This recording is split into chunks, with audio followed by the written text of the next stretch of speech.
Você consegue imaginar passar uma noite inteira com fome enquanto carrega uma vida dentro de você? E se eu te dissesse que o que uma senhora falou no dia seguinte mudou completamente o destino de uma mãe e seu filho? Esta é uma história real do Brasil escravocrata que vai te deixar sem palavras. O que aconteceu depois vai te surpreender de verdade. Mas antes de começar, me conta aqui nos comentários. De que cidade você está assistindo esse vídeo? Eu adoro saber de onde são as pessoas que acompanham o canal. E se você ainda não é inscrito, clica no botão de inscrever-se agora e ativa o sininho para não perder as próximas histórias incríveis que vou trazer aqui. Vamos lá? A lua cheia iluminava timidamente a senzala da fazenda Santa Clara, revelando as frestas entre as tábuas de madeira velha que serviam de abrigo para mais de 50 almas escravizadas. Entre elas estava Joana, uma mulher de 23 anos cujo ventre arredondado denunciava uma gravidez de 7 meses. Seus olhos fundos refletiam não apenas o cansaço do dia inteiro colhendo café sob o sol escaldante, mas principalmente a dor lancinante da fome que corroía suas entranças há mais de 24 horas. Naquela tarde, o feitor Antônio havia distribuído as rações diárias de farinha e feijão para todos os escravizados, como de costume. Mas quando chegou a vez de Joana, ele simplesmente passou direto, ignorando sua mão estendida. Preguiçosa que não cumpriu a cota de hoje não merece comer, havia dito ele com um sorriso cruel nos lábios. Era mentira, e todos sabiam. Joana havia colhido até mais do que o esperado, mesmo com o peso extra da gravidez dificultando cada movimento.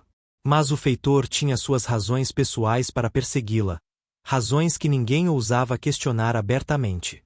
Deitada sobre o chão de terra batida, com apenas um saco de estopa como cobertor, Joana sentia seu bebê se mexer dentro dela. Cada movimento era um lembrete doloroso de que não era apenas ela quem sofria com a fome, mas também a criança inocente que carregava. Lágrimas silenciosas escorriam por seu rosto enquanto ela acariciava a barriga, sussurrando promessas de que tudo ficaria bem, mesmo sem acreditar em suas próprias palavras. As outras mulheres da senzala olhavam para ela com compaixão, mas ninguém podia ajudar. As rações eram contadas minuciosamente, e compartilhar comida era considerado roubo, passível de castigos severos. Maria, a mais velha do grupo, havia tentado esconder um punhado de farinha em seu vestido para dar a Joana, mas o feitor havia descoberto e ela levará 5 chibatadas como punição. Desde então, o medo silenciava qualquer gesto de solidariedade. A noite avançava lentamente, cada hora parecendo uma eternidade. Joana tentava dormir, mas a fome era implacável. Seu estômago se contraía em espasmos dolorosos, e ela precisava morder o braço para não gritar e acordar todos. O bebê também parecia inquieto, movendo-se constantemente, como se soubesse que algo estava errado.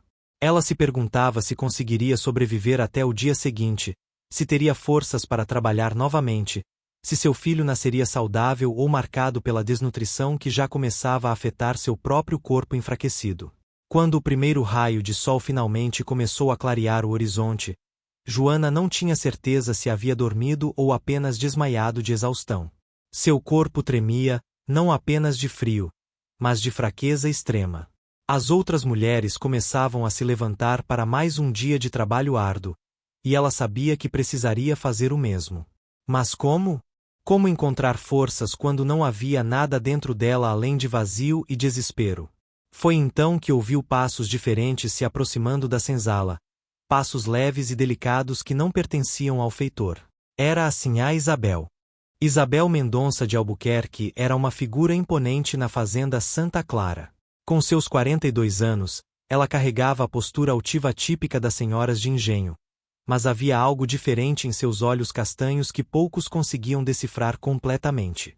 Viúva há 5 anos, desde que uma febre levará seu marido, o coronel Rodrigo, ela assumirá pessoalmente a administração da propriedade, algo incomum para mulheres de sua posição naquele Brasil de meados do século XIX. Naquela manhã, Isabel havia acordado com um sentimento estranho, uma inquietação que não conseguia nomear.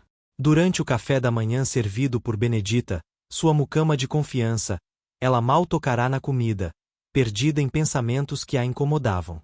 Foi quando Benedita, demonstrando uma coragem rara, mencionou discretamente que uma das escravas grávidas da senzala não havia recebido comida no dia anterior. Joana, sinhá, a que trabalha na colheita e está esperando criança, disse Benedita com a voz baixa, temendo a reação. Isabel sentiu algo se contrair em seu peito. Ela própria havia perdido 3 filhos ainda bebês, e uma 4ª criança nascerá morta. Sabia intimamente o sofrimento de uma mãe, a dor de não conseguir proteger aqueles que dependiam dela. A ideia de uma mulher grávida passando fome em sua propriedade despertou nela uma emoção complexa, mistura de indignação, culpa e uma estranha conexão com aquela desconhecida que também carregava a vida dentro de si. Sem pensar 2 vezes, Isabel levantou-se da mesa, deixando o café pela metade, e caminhou determinada em direção à senzala. Não era comum que a senhora da casa fizesse visitas matinais àquele lugar, e sua presença causou um burburinho imediato entre os escravizados que já começavam a se preparar para o trabalho. O feitor Antônio, surpreendido pela aparição inesperada, correu ao seu encontro com mesuras exageradas, tentando descobrir o motivo daquela visita inusitada. "Onde está a escrava Joana?" perguntou Isabel com voz firme, ignorando as bajulações do feitor. Sua saia de seda roçava o chão de terra enquanto ela adentrava a senzala, um gesto que horrorizaria qualquer senhora da sociedade que prezasse pela própria reputação. As mulheres se afastaram, criando um corredor até onde Joana permanecia sentada no canto, tentando inutilmente se levantar com as poucas forças que lhe restavam. Isabel parou diante dela, e por um momento, apenas as observou. Joana era jovem, tinha traços delicados apesar da sujeira e do cansaço que marcavam seu rosto. Mas foi a barriga proeminente que capturou toda a atenção da sinhá. Ali estava outra vida, mais uma criança prestes a nascer naquele mundo cruel de trabalho forçado e sofrimento. Isabel se viu subitamente transportada para suas próprias experiências de maternidade frustrada, para as noites em que rezara por seus filhos perdidos, para a solidão de ser mãe sem ter filhos para criar. "Levante-se", disse Isabel, e sua voz, embora autoritária, não carregava a dureza esperada. Joana tentou obedecer, mas seu corpo fraco vacilou. Instantaneamente, Isabel estendeu a mão, um gesto tão inesperado que deixou todos paralisados. Uma senhora branca oferecendo a mão para ajudar uma escrava negra a se levantar era algo inimaginável, uma quebra de protocolo social que poderia render fofocas e críticas por meses. Mas Isabel não parecia se importar com nada disso naquele momento específico. Quando Joana finalmente conseguiu ficar de pé, apoiada discretamente na parede de madeira da senzala, Isabel voltou-se para o feitor Antônio com um olhar que poderia congelar o inferno. "Me explique, senhor Antônio, por que motivo esta mulher não recebeu sua ração de comida ontem?" A pergunta veio carregada de uma autoridade que não admitia mentiras ou evasivas. O feitor, acostumado a ser o senhor absoluto entre os escravizados, sentiu-se subitamente pequeno diante daquela mulher que era sua patroa. Antônio gaguejou, procurando freneticamente por uma desculpa convincente. "Sinhá, é que a negra não cumpriu sua cota de colheita ontem. São as regras da fazenda, estabelecidas pelo falecido Coronel Rodrigo. Quem não trabalha direito não come direito."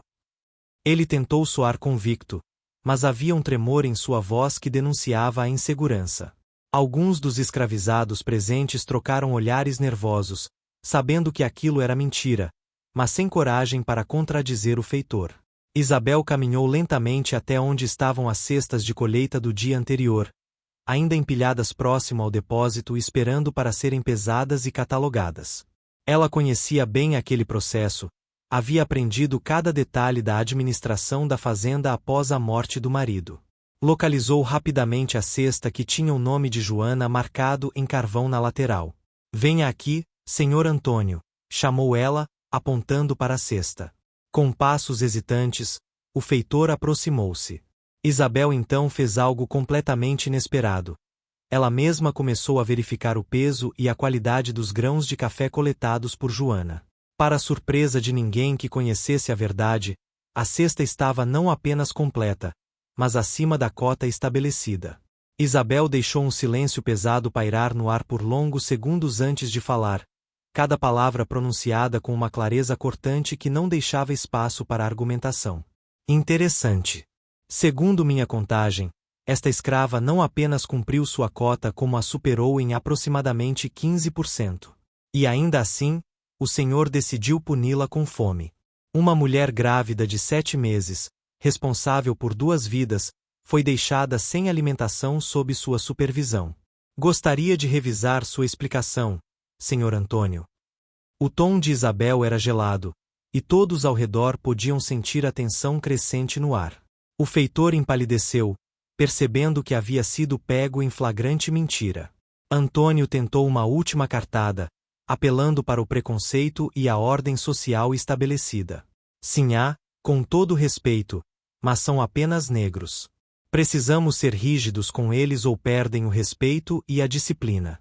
É para o bem da fazenda, para manter a ordem. Seu falecido marido entendia isso perfeitamente. Foi um erro de cálculo monumental. Invocar o nome do coronel Rodrigo e insinuar que Isabel não compreendia a gestão da propriedade tocou em um ponto sensível demais. O coronel Rodrigo não está mais aqui, Sr. Antônio. E enquanto eu for a senhora desta fazenda, quem decide sobre ordem e disciplina sou eu, não o senhor.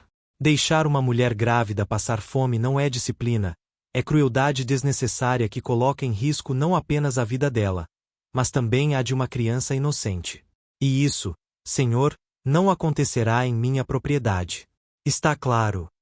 A voz de Isabel ecoou pela senzala, firme e inabalável, estabelecendo sem sombra de dúvida quem comandava ali.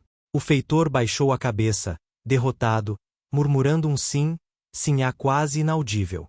Satisfeita por ter colocado o feitor em seu devido lugar, Isabel voltou sua atenção para Joana, que permanecia encostada na parede, observando toda a cena com uma mistura de surpresa, medo e uma fagulha quase imperceptível de esperança.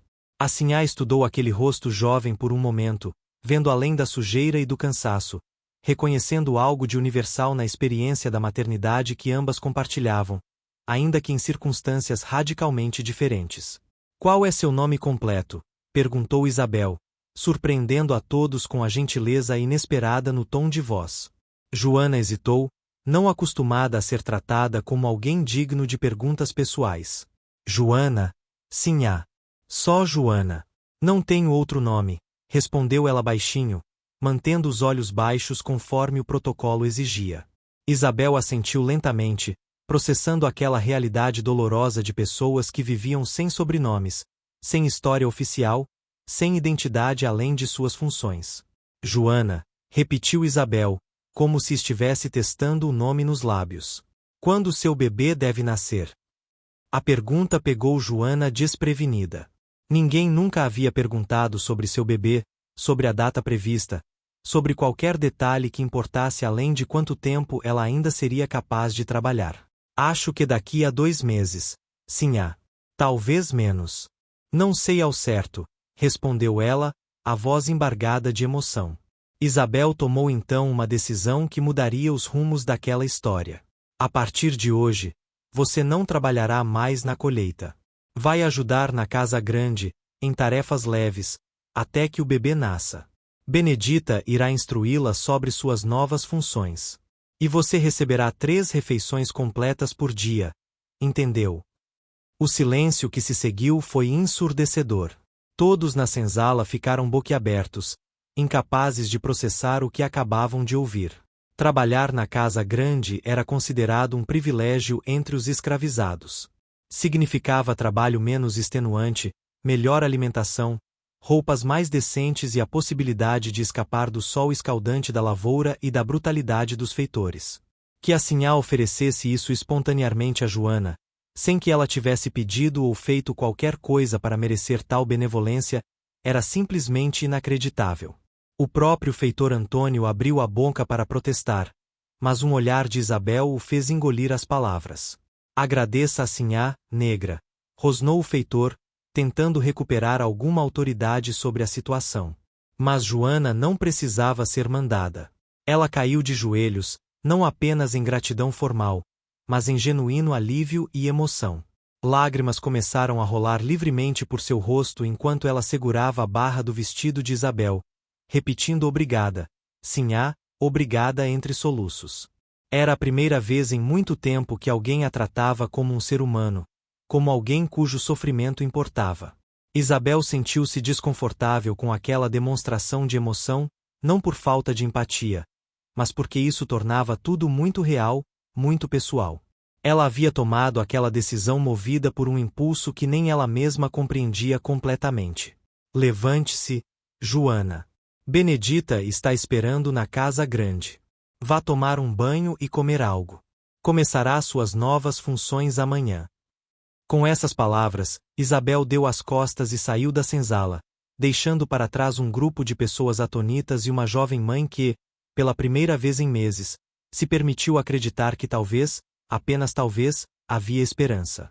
Joana caminhou lentamente até a casa grande, ainda sem acreditar completamente no que estava acontecendo.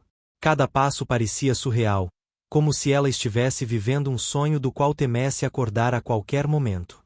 Benedita, a mucama que havia alertado a sinhá sobre sua situação, a esperava na entrada dos fundos com um sorriso caloroso que amenizava um pouco o nervosismo crescente que Joana sentia em seu peito apertado. Vem, menina.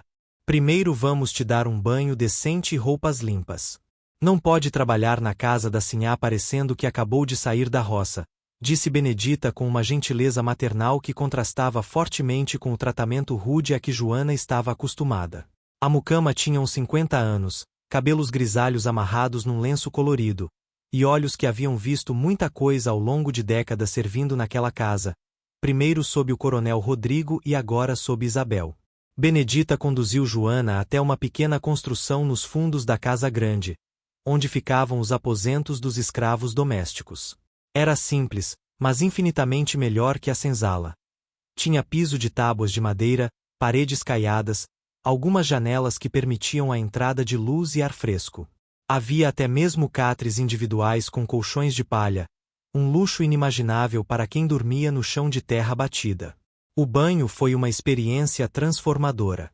Água morna, sabão de verdade que não apenas removia a sujeira mas deixava a pele com um cheiro agradável, e tempo suficiente para que Joana pudesse realmente se limpar adequadamente. Ela ficou de pé dentro da bacia de madeira, esfregando a pele cuidadosamente, vendo a água escura escorrer e levar consigo meses de suor, poeira e sofrimento acumulados. Quando finalmente saiu e se secou com um pano limpo, sentiu-se quase como outra pessoa. As roupas que Benedita lhe trouxe eram simples, mas estavam limpas e inteiras, sem remendos ou rasgos. Um vestido de algodão azul claro, mais longo e decente que as roupas esfarrapadas que usava na roça, e até mesmo um avental branco para proteger a roupa durante o trabalho. Joana vestiu-se lentamente, ainda assimilando todas aquelas mudanças repentinas em sua vida. Quando se olhou no pequeno espelho embaçado que havia no quarto, quase não se reconheceu. Agora vem comer algo antes de desmaiar, ordenou Benedita com firmeza, guiando Joana até a cozinha. A casa grande era impressionante vista de dentro, com seus móveis de madeira escura, cortinas pesadas, retratos nas paredes e um lustre de cristal que brilhava no salão principal. Mas foi a cozinha que realmente chamou a atenção de Joana. Os aromas de comida de verdade, temperada e preparada com capricho, fizeram seu estômago roncar vergonhosamente alto. Benedita serviu-lhe um prato generoso: arroz branco e solto, feijão preto temperado com alho e cebola, um pedaço de carne de porco, farinha de mandioca e até mesmo algumas folhas de couve refogadas. Para Joana, acostumada com rações mínimas de farinha azeda e feijão sem tempero, aquilo parecia um banquete digno de reis. Ela comeu devagar, saboreando cada garfada, sentindo as lágrimas voltarem aos olhos enquanto seu corpo finalmente recebia o alimento de que tanto precisava. A sinhá Isabel tem um coração bom, mesmo que não demonstre muito, comentou Benedita enquanto observava Joana comer. Desde que perdeu os filhos, ela mudou. Ficou mais dura com o mundo, mas também mais atenta ao sofrimento alheio. Sabe? Acho que ela viu algo em você hoje de manhã que tocou nela.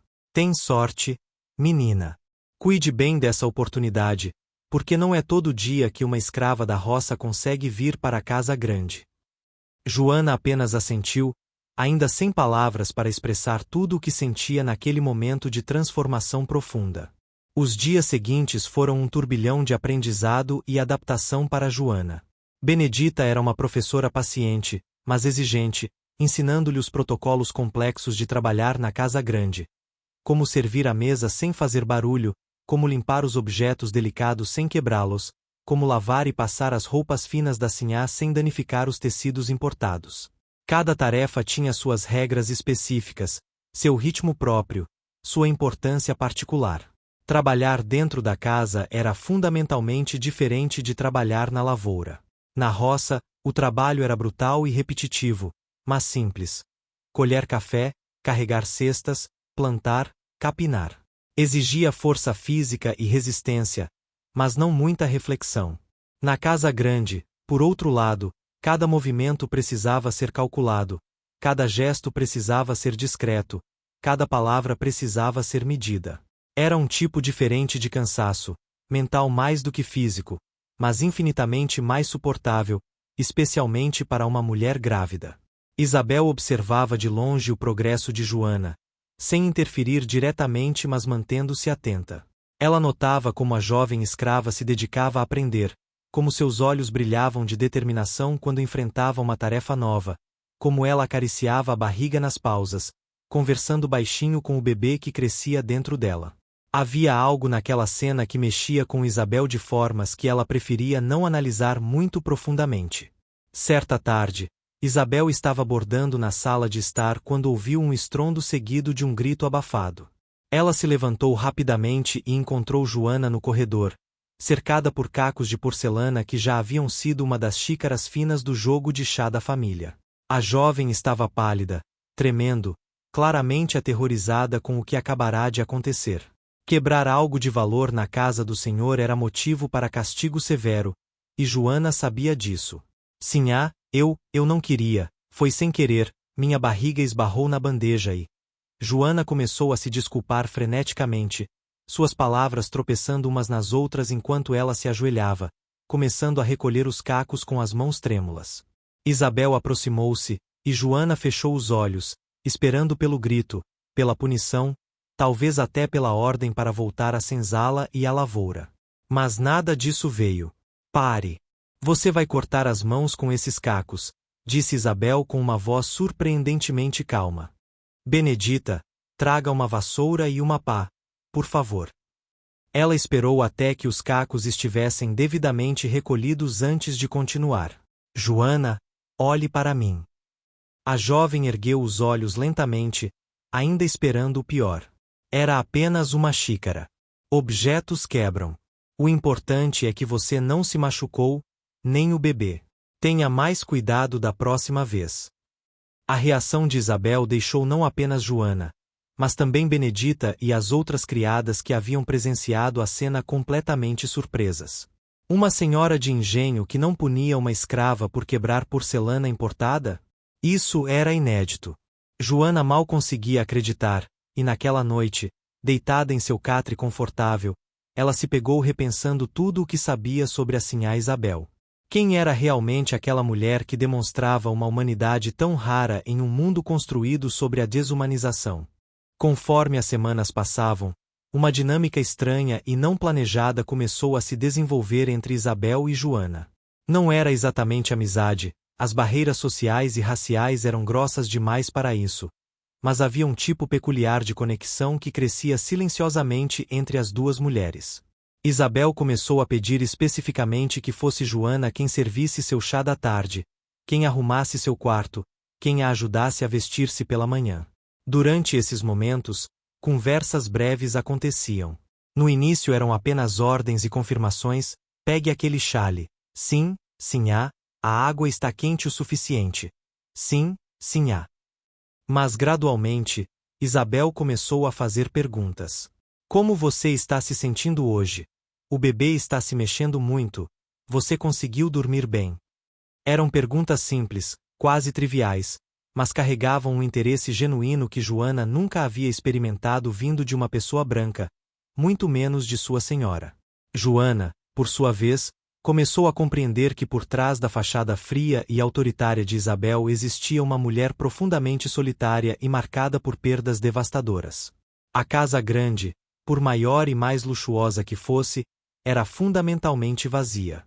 Não havia risadas de crianças correndo pelos corredores, não havia um marido para compartilhar as refeições, não havia família para preencher aqueles cômodos todos. Isabel vivia rodeada de posses materiais, mas isolada de conexões humanas significativas.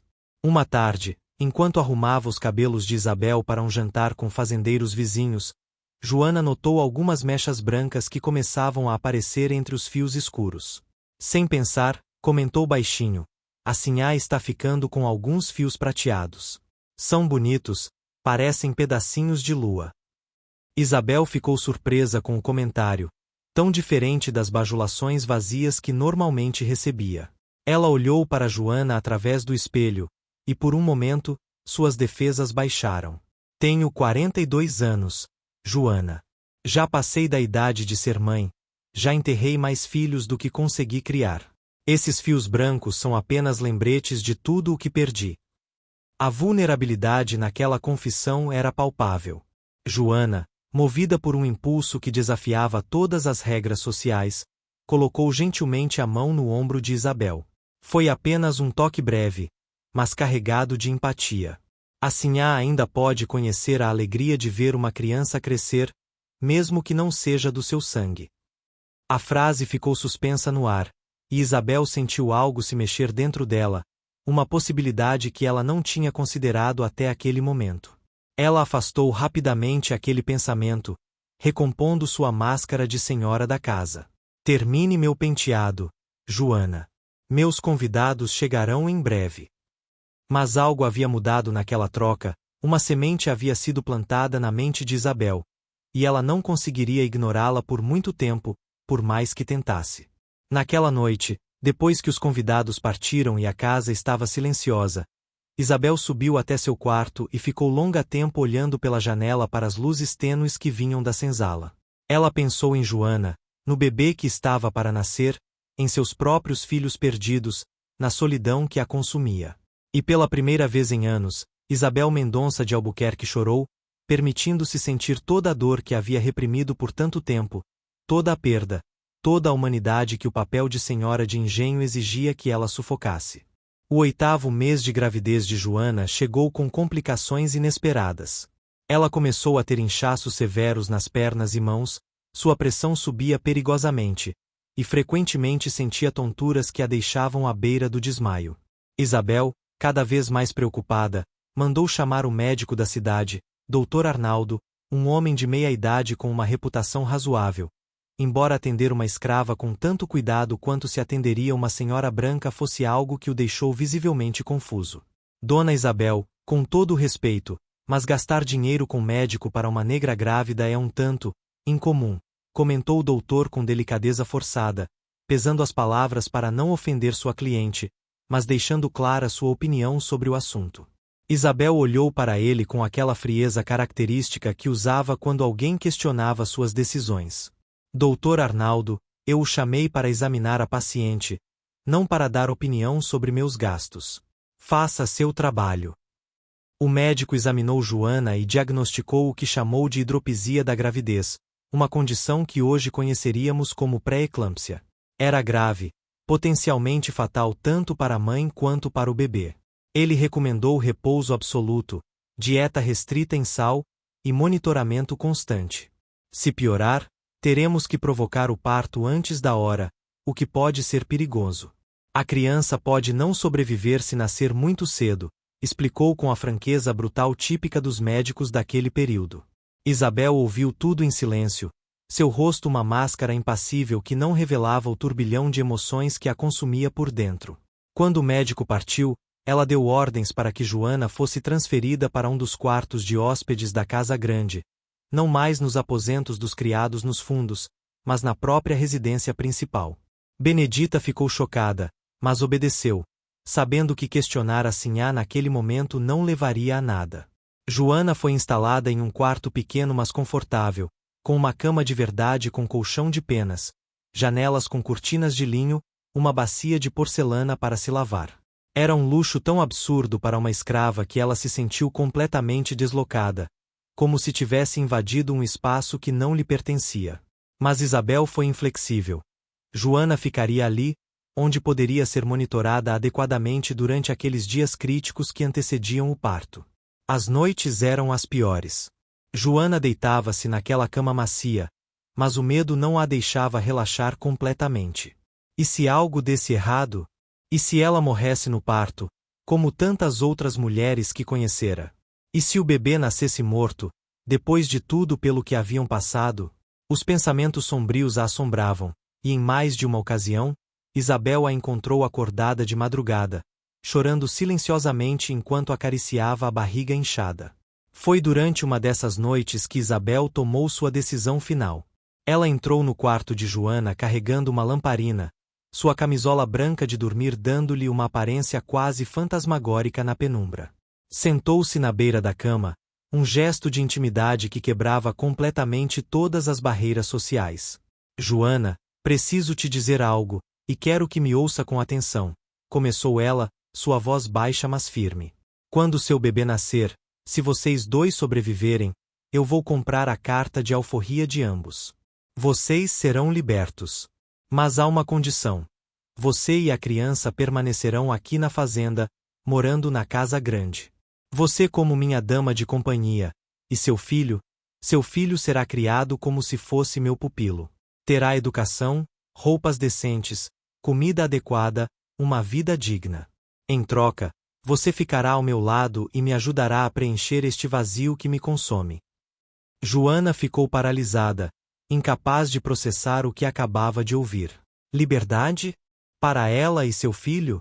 Era algo tão distante de sua realidade que parecia um conto de fadas, uma ilusão cruel que seu cérebro cansado estava inventando. Mas Isabel continuou: perdi todos os meus filhos, Joana. A morte me roubou cada chance de ser mãe. Mas talvez, apenas talvez, eu ainda possa conhecer a alegria de ver uma criança crescer, mesmo que através de você e seu bebê. Não estou pedindo que você me ame, ou que seu filho me chame de mãe.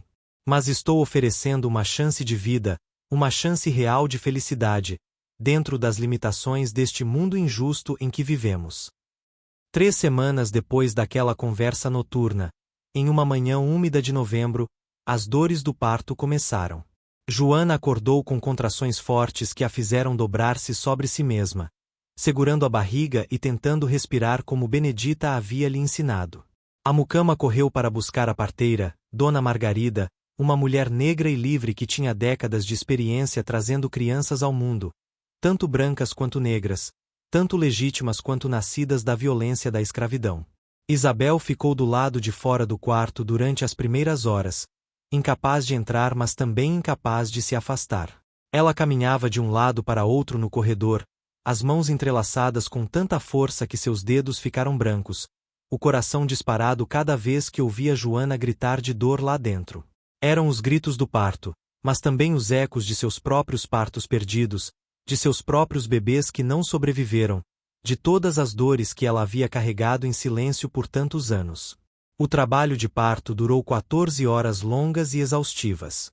A pressão de Joana subiu perigosamente durante o processo, e Dona Margarida precisou usar toda a sua experiência para mantê-la consciente e concentrada. Empurra, menina! Empurra com tudo! Seu bebê precisa de você forte agora! Gritava a parteira, enquanto Benedita segurava a mão de Joana e enxugava seu suor com panos úmidos.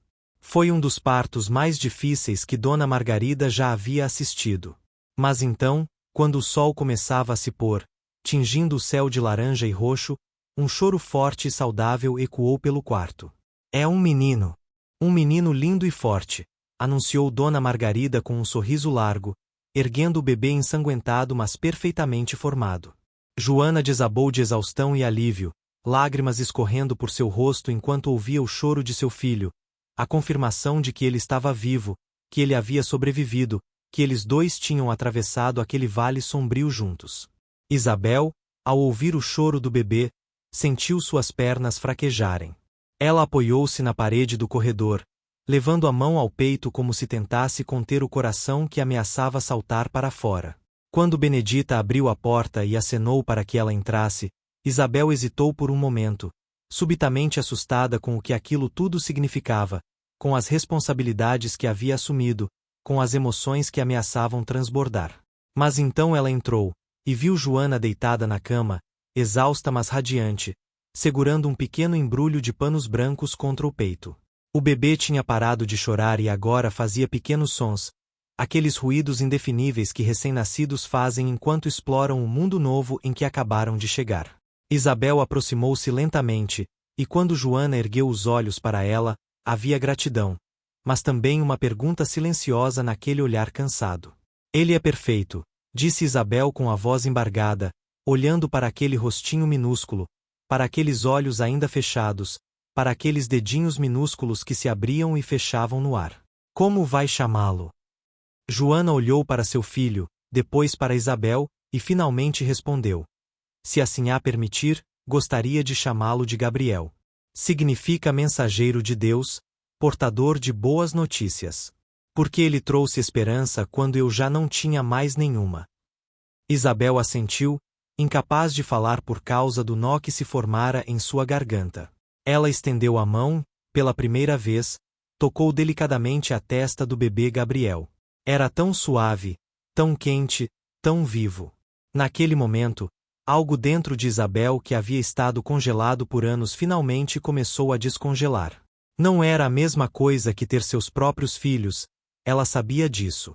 Mas era uma chance de amar, de cuidar, de fazer diferença na vida de alguém. Era uma chance de redenção. Nos dias que se seguiram, verdadeira a sua palavra, Isabel providenciou as cartas de alforria tanto para Joana quanto para Gabriel. O documento legal que declarava ambos livres foi guardado com cuidado em um cofre na biblioteca. Joana permaneceu na casa grande, não mais como escrava, mas como uma mulher livre que escolhera ficar. A fazenda continuou operando com trabalho escravo, uma contradição dolorosa que Isabel ainda não estava pronta para confrontar completamente, mas pelo menos 2 vidas haviam sido transformadas. Gabriel cresceu na fazenda Santa Clara como uma criança diferente de todas as outras. Tinha pele negra mas usava roupas de qualidade, tinha nascido filho de uma ex-escrava mas recebia educação. Aprendia a ler e escrever enquanto outras crianças negras trabalhavam nos campos. Era uma situação estranha, que gerava comentários maldosos dos vizinhos e desconforto entre os escravizados que permaneciam em cativeiro. Mas dentro da casa grande, formou-se uma família improvável. Isabel, a senhora solitária que encontrou propósito. Joana, a mãe que conquistou liberdade para seu filho. E Gabriel, a criança que representava esperança em meio à escuridão. Anos mais tarde, quando Gabriel tinha 5 anos e já sabia ler melhor que muitos adultos da região, ele perguntou a Isabel por que ela havia ajudado sua mãe naquele dia distante. Isabel olhou para aquele menino curioso e inteligente, depois para Joana que costurava silenciosamente perto da janela, e finalmente respondeu com honestidade. Porque sua mãe me lembrou que debaixo de todas as regras cruéis e injustas deste mundo, ainda somos todos humanos. E humanos não deixam outros humanos passarem fome. Pelo menos, não deveriam. Não era uma resposta perfeita, não resolvia as injustiças sistêmicas da escravidão que ainda existia na fazenda e em todo o Brasil. Mas era um começo. Era um reconhecimento de humanidade em um sistema construído para negá-la. E para Joana, que jamais esquecera aquela noite de fome terrível e o dia seguinte que mudará tudo, era a prova de que às vezes, apenas às vezes, a compaixão pode florescer nos lugares mais improváveis e transformar destinos que pareciam selados pela crueldade do mundo. Fim.